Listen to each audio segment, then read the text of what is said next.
The first thing I heard was her screaming that I had 10 minutes to get off her ranch while her friends laughed behind her, and the sound of my boots crunching on gravel felt louder than my own heartbeat. Before we dive in, comment which country you're watching from and let me know if you've ever dealt with someone who thought power meant volume. I was standing at the main gate, sun burning the back of my neck, the smell of dust and hay thick in the air, when this girl, maybe mid-20s, designer boots sinking into mud, jabbed a finger at my chest. Her voice cut sharp, echoing across the pasture, and every word dripped with entitlement.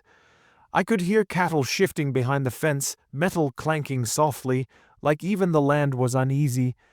My jaw tightened, but I kept my hands calm at my sides. I remember thinking how strange it was that a normal morning could flip like this in seconds. Just an hour earlier, the day had been quiet, the kind of quiet you only get on land you've worked for decades to protect. I'd driven out to the ranch in my old truck, windows down, radio low, dust trailing behind me like a memory. The wood of the fence posts was warm under my palm as I checked a loose latch, the leather of my belt creaking when I bent. This place wasn't just property, it was history, responsibility, and peace rolled into one. The sky was wide and blue, and for a moment I let myself breathe. No sirens, no radios, no paperwork, just land and time. That peace didn't last. I heard engines first, not one but several, roaring too fast for a private road. SUV rolled in like they owned the place, tires tearing through gravel, music thumping loud enough to scare the horses. Doors slammed, laughter exploded, and then she stepped out front and center, sunglasses oversized, smile sharp. "Excuse me," she shouted, looking straight at me like I was hired help. "This area is reserved. You need to leave." I felt heat crawl up my spine, not anger yet, just disbelief. Reserved by who, I wondered. On land my name was stamped on in ink and law. I tried to speak calmly, explaining that this was private property, that they were trespassing, but she cut me off with a laugh that carried. Her friends started filming, phones raised, whispering and snickering. "My mom runs this place," she said, flipping her hair, the word runs hanging heavy and false. "We're having an event. Don't make this difficult." I could smell perfume mixing with diesel, hear the faint buzz of insects, feel the tension stretch thin. A few ranch hands paused in the distance, unsure whether to step in. I caught their eyes and gave a small shake of my head. She stepped closer, invading my space, her tone dropping into a threat. "You've got 10 minutes, she said again, slower this time. "After that, I call the cops." There it was, the line she thought ended every argument. I felt the weight of my badge through my vest under my shirt, unseen, heavy with irony. Years of training told me to de-escalate, to breathe, to observe, so I did. I watched her confidence, built on nothing solid, and I listened to the laughter behind her grow louder, crueler. Somewhere, a gate slammed shut in the wind, and the sound felt like a warning. Neighbors started to drift toward the fence line, drawn by noise and curiosity, whispers floating through the heat. Someone murmured my name, confused, but she didn't notice. She was too busy performing, too busy being powerful in her own mind. "Last chance," she snapped, counting down on her fingers. I felt something settle in my chest. Not fear, not anger, but certainty. This wasn't just about me being told to leave. This was about respect, law, and a lesson she didn't know she was about to learn. She actually made the call right there, pacing in a tight circle, heels sinking deeper into the dirt with every step. "Yes, there's a man refusing to leave," she said loudly, making sure everyone heard her version. "He's aggressive. He's trespassing." I could hear the dispatcher's faint voice through the phone, calm and procedural, and it took everything in me not to smile. The sun climbed higher, sweat trickling down my back, the air buzzing with anticipation. Her friends cheered like this was entertainment, one of them shouting, "You're done, buddy." I kept my eyes on the horizon, counting breaths, grounding myself. This was familiar territory just from the other side. The wait felt longer than it was, every second stretching, every sound amplified. A pickup from a neighboring ranch rolled closer, engine idling, the driver leaning out to watch. My ranch hands stood clustered now, quiet, tense hands folded. She strutted back toward me, confidence swelling. "You hear that?" She smirked. Police are on their way. Hope you like handcuffs." The word hung there, metallic and ironic. I looked at her, really looked, and wondered how someone learned to mistake arrogance for authority. Sirens cut through the air not long after, distant at first, then sharp and close.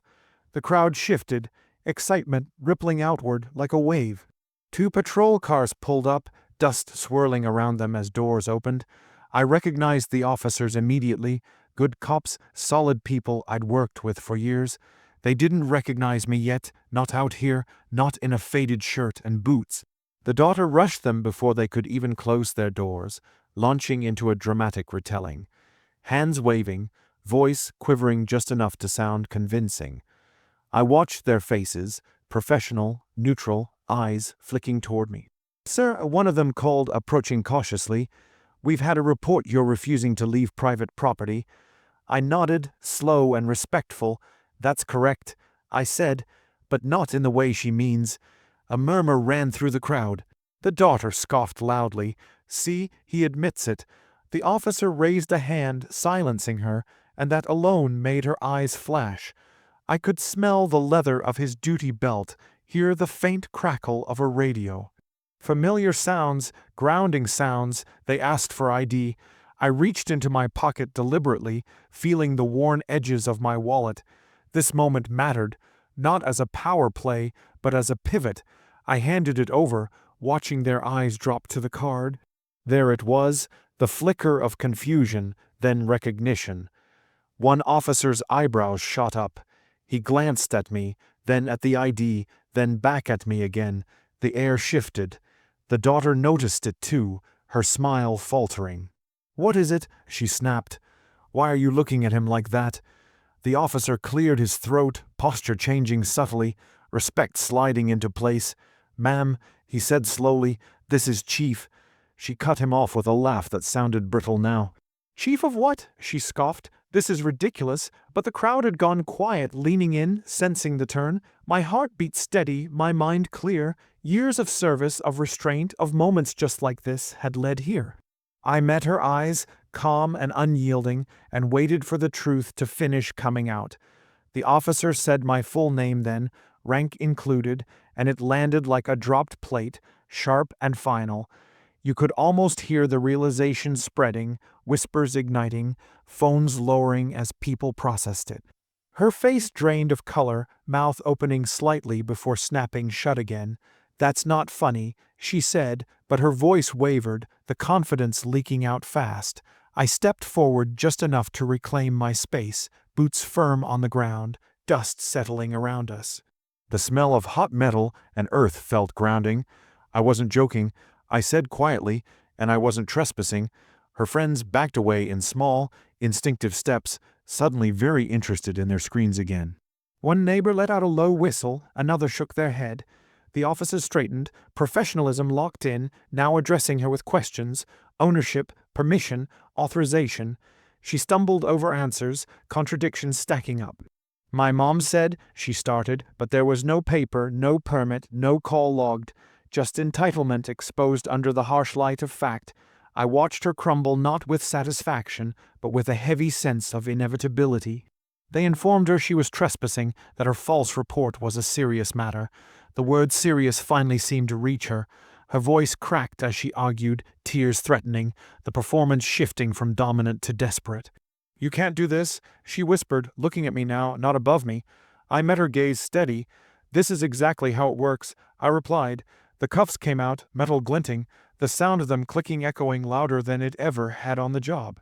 The crowd watched in stunned silence. After it was over, after the SUV were gone and the dust settled back into the land, the ranch felt quiet again, but changed. Neighbors came over, offering apologies, shaking my hand, voices low and respectful. I thanked the officers, pride swelling quietly in my chest for how they'd handled it, how the system had worked the way it was supposed to. I walked the fence line again, checking that same loose latch, the rhythm familiar and calming. The sun dipped lower, painting the sky in gold and red. The land exhaled. Later, paperwork waited, as it always does, but so did reflection. Authority isn't loud. It doesn't scream or threaten. It stands steady, backed by responsibility and restraint. What happened out there wasn't about embarrassing someone, it was about accountability. Power borrowed without permission always collapses under truth. If there's one thing this job has taught me, it's that respect is earned in silence more than noise. If this story hit home, like, share, and tell me your thoughts below. Because stories like this remind us why integrity still matters when no one thinks you're watching.